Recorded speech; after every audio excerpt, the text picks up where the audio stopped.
جو آپ کے مسائل ہیں, جو آپ کے ایشوز ہیں, وہ آپ ضرور خاص طور پہ ہمارا ایمبیسڈر کے ساتھ انگیج ہوتے ہوں گے, لیکن ان کے ساتھ انگیج کر کے ہم چاہیں گے کہ ہمارا یہ ایمبیسی تو آپ کا ایمبیسی ہے, اور ان کا تو ایک پہلا ذمہ داری یہ ہے کہ آپ کی جو مسائل ہیں اور آپ کی جو ایشوز ہیں ان کو دور کیا جائے, اور ساتھ ساتھ جو ہے ہمارا دوست ممالک کے ساتھ اپنا تعلقات میں اضافہ کرے, اس میں ایک دوسرے کے لیے موقع ڈھونڈے, ایک ساتھ تعلقات کرنے کی بجائے ہر کسی کے ساتھ انگیج کرے. کبھی کبھار کسی کا آپ سے زیادہ فائدہ ہوگا, کبھی کبھار کسی اور کا آپ کا زیادہ فائدہ ہوگا, لیکن آپ کا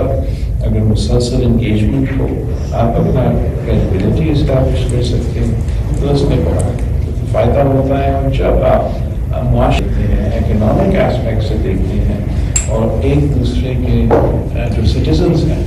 وہاں کی بائیلیٹرل ریلیشن شپ کی وجہ سے اور اپنے کاروبار کی وجہ سے خود پیسہ بنانا شروع کر دیتے ہیں, تو وہ بھی ایمبیسڈرز بن جاتے ہیں آپ کی ریلیشن شپ, اور اپنے طور پہ آپ کے جو بائیلیٹرل تعلقات ہیں اس میں